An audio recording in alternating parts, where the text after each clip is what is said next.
If you are a CEO, chairman, board director, manager, business owner, and government official, this video is for you. Watch it and understand it.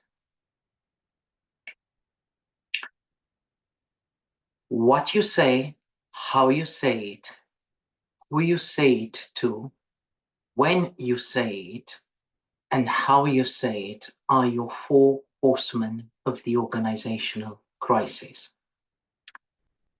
A crisis from an organizational perspective is as much about preparedness as it is about reaction.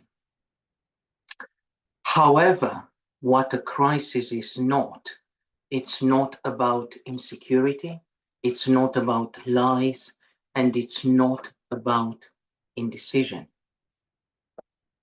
The hardest, most difficult, and trying test of any leadership happens during a crisis.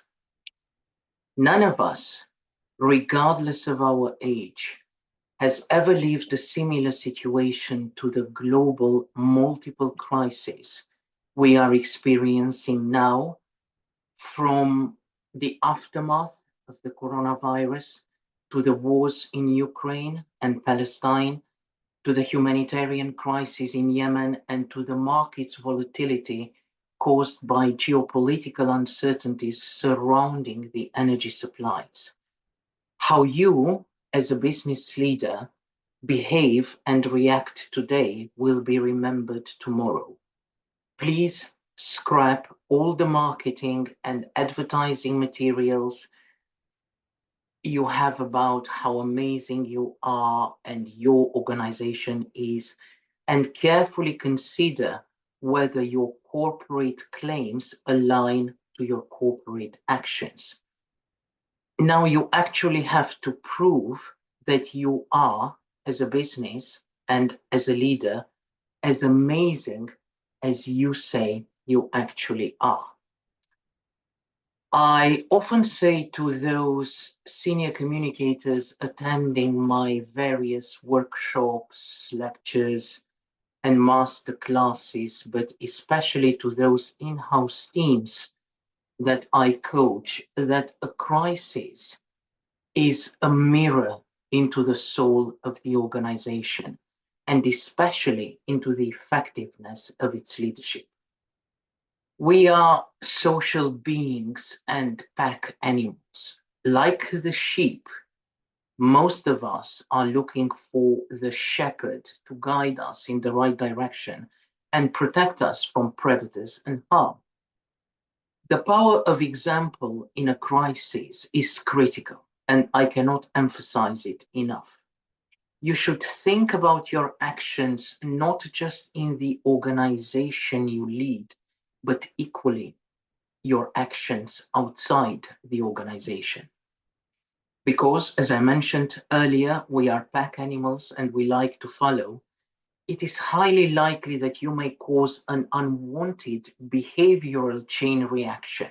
In other words, if my boss did this, perhaps I should do too. And that is not what you want to happen. This is sadly how damaging social epidemics start, with one opinion leader, with someone causing unnecessary panic, with loads of misinformation and disinformation across social media and so on. If your behavior as the leader of that organization is critical in times of crisis, even outside your organization, imagine how paramount your behavior is for your staff, clients, suppliers, and so on. Your employees are no different. If you fail to show leadership, courage, determination, and resilience in times of crisis, you can no longer be their leader nor call yourself so. Your influence extends beyond your organization, especially if you are the CEO of a multinational business or of an international membership organization or a government minister. What you do, how you do it, what you say, who you say it to, and why you say it will even be watched by many and followed by even more. Few conventional business models and work archetypes have survived post the 2020-2022 crisis. The world of work was reimagined, if I may say so, and reshuffled almost completely, partly due to building or rental costs almost disappearing, and due to socializing having been kept in a personal setting rather than a work one. Many of you were forced to lay people off or thought that laying people off was the surest way to survive the wave that happened. But was it really? Let's imagine that something similar may happen in the very near future. What happens if you cut down your salary package dramatically and manage to keep as many people in work as you possibly can?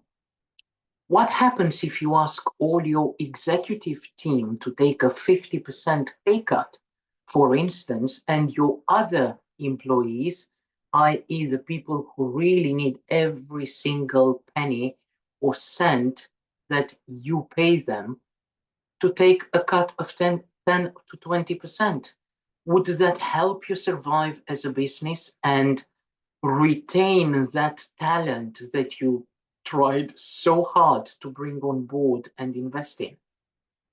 Furthermore, wouldn't that be the best evidence that you are a responsible and caring leader and that your organization is living its values? In a crisis, you are expected to lead. This is one of the main reasons you are there.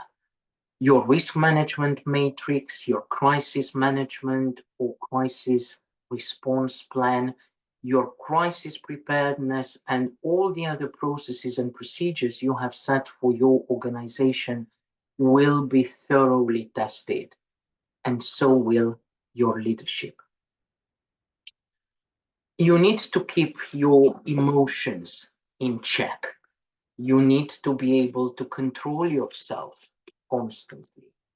You need to be able to think, and sometimes you need to rethink everything you thought was right, was wrong, was ethical, was business savvy. A crisis is about the survival of the fittest. And you may find that in order to survive, you have to repurpose your services, you have to repurpose your products, and you have to retrain or reshuffle, if I may call it so, your people, in other words, your staff, in many other ways.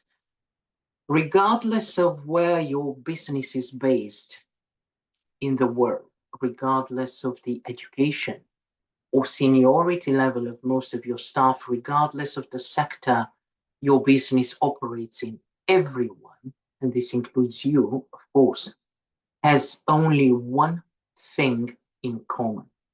That is our primordial instinct to survive. And I would strongly, strongly recommend that you find and read, in case you haven't read it or have heard or known about it yet, Maslow hierarchy of human motivation, also colloquially known as Maslow's pyramid. It's very important and it's critical that you understand what makes us all tick and what doesn't. Survival is key, but keep in mind that your employees, at least your employees, look up to you for the survival of the business. We all need to eat, we all need to sleep, we all need to drink. And by drink, I do not mean necessarily alcohol. I'm talking about water here.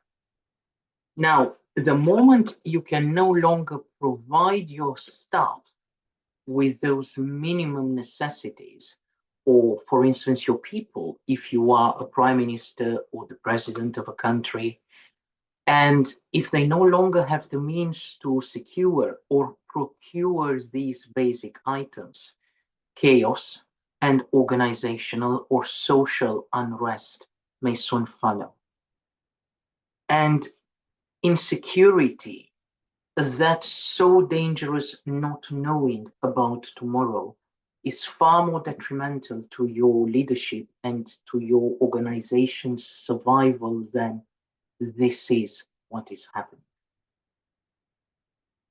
If you can keep your head straight, if you can, at least for those who look up to you, do the right thing, and you can prove your leadership in times of crisis, you have a chance to survive as a leader, and your organization has a chance to survive that disruption wave.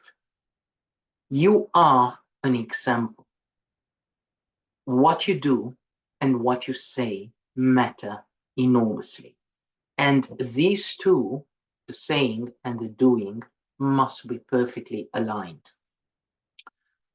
But how you say what you do and how you explain why you do it can never have the same form. We humans relate to things differently. What matters to me may not matter to you, and vice versa. So say the same thing to everyone, but make sure you say it differently to different people.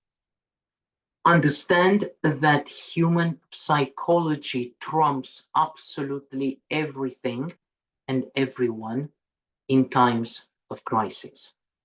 That means without consistency and accuracy, without one voice, without transparency and trust, you will lose that battle against misinformation, disinformation, rumors, and uncertainty. You can be afraid and you can feel sadness. You are human after all. You can feel joy and you can feel emotion as well. But you are not allowed to be nasty, to be disrespectful, to be snarky, and to be mean. Because you are in a leadership position, although you are human like us, and as many would say, you are expected to rise above us and be better than us. That's why you are our leader. And you must demonstrate at all times that you can effectively lead. Thank you.